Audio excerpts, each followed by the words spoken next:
Okay, so some of you guys want to know why your beats are sounding kind of thin when you play them back after you export them out of Beatmaker, Cubase, Blocks Wave, all this other type of stuff, and you think it's the program. Bolo!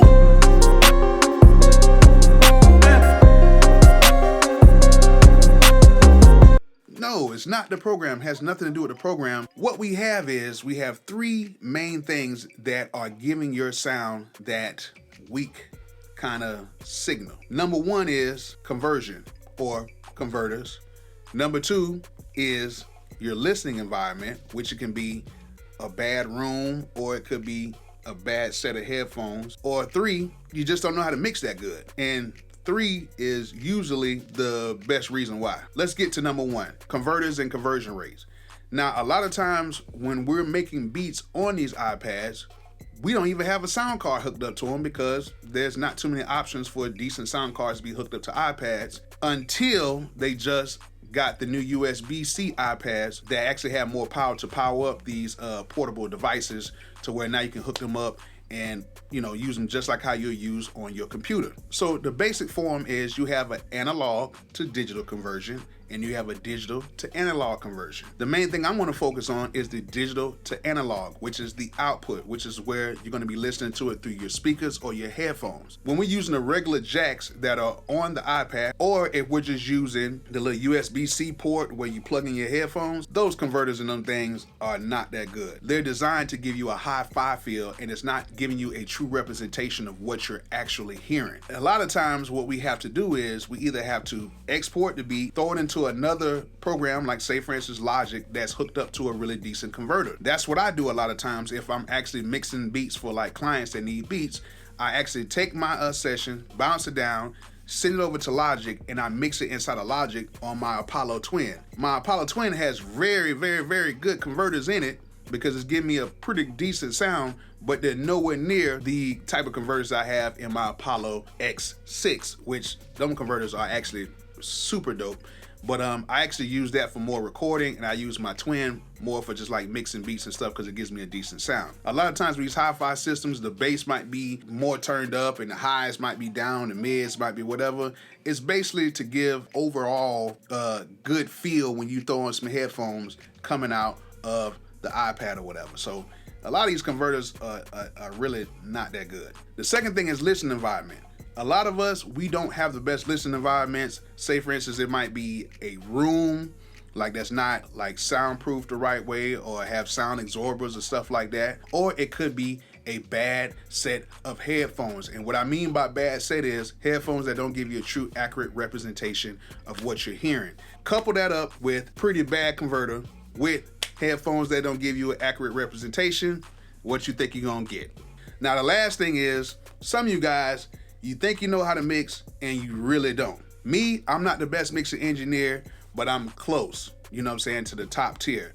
Really, to be honest with you, the top tier and you are probably about 10 to 15%. And those 10 to 15% can really make a big difference between your mix and their mix. And a lot of times when you're trying to mix and you're just not there yet, you make common mistakes by either turning up the bass too much, turning up the highs too much, and you're not giving your mix like a good tonal balance. Really, a lot of times with some of these mixes is human error because a lot of times I take my iPad directly into the studio, plug it directly into the headphone jack, and I get me a pretty decent mix. And when I bounce it out, it still sounds pretty decent. So that, in my opinion, is probably giving you the most problems because you're just dealing with a conversion issue, bad room acoustics, bad headphones, coupled in with conversion issues, and even with the lack of knowledge of how to mix properly will give you that thin sound. Hope that helps you guys out.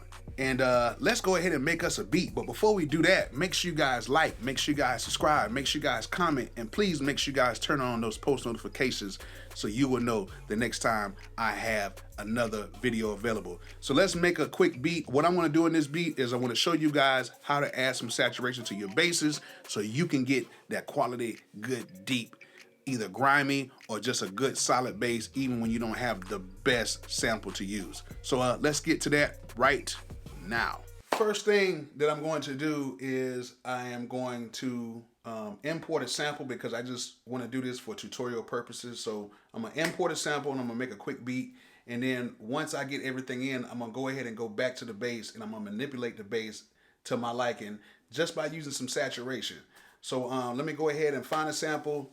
Let me go ahead and make a quick beat for it, and then from there, I'm gonna show you guys how to saturate your basses in Beatmaker 3, the easiest program to do this on, clearly on the iPad. Just show you guys how you can manipulate your basses in the iPad to get those things rocking. So let's go ahead and get started. All right, so let me go ahead and find a sample. Let me go in here. All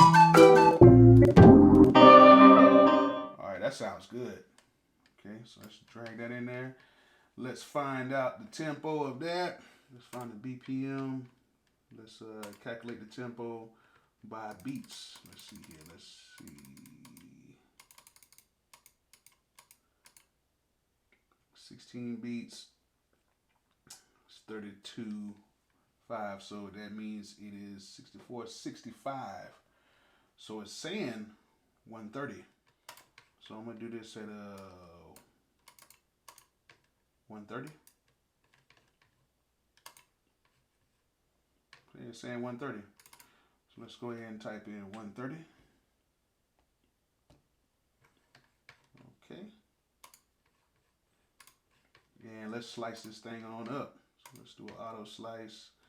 Let's do a grid.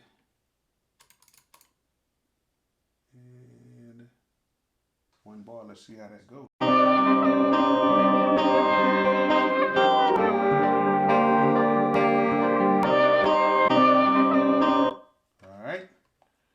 So let's go ahead and put this at, let's put this at 130.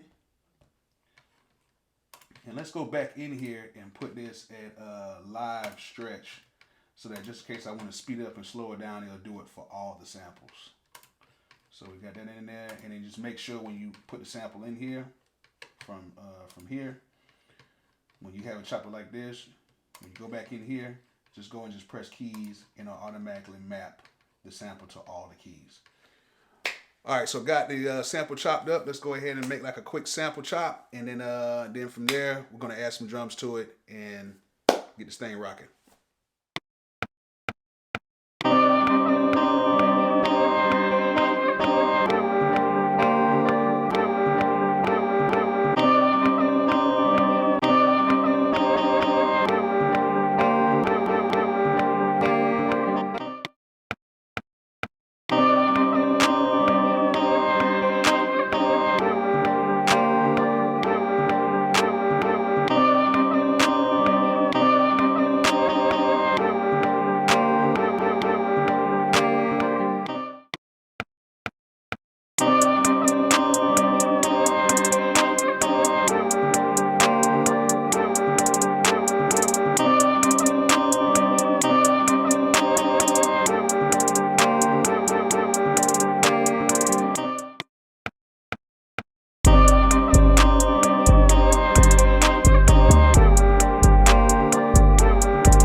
AC doing on? It's cold as hell outside. All right, so went ahead and got the beat done. It's a simple beat, as usual. Of course, with a small loop in it that I got off of Splice. Splice has some dope loops. So now what I'm going to do is I'm going to show you guys how just adding saturation to the bass can just give it a little more life. And even adding saturation to other sounds can just give it a little more life.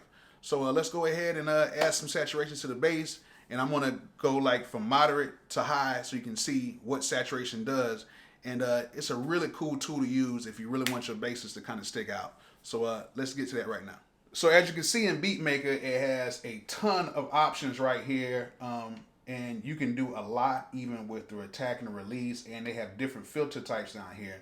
But what we're going to focus on is the saturate right here. And what I'm going to do is I'm going to go from moderate to extreme. And then we're going to pull it back to somewhere to where we think it should sound cool, or where I think it should sound cool. Let's play with that for a second.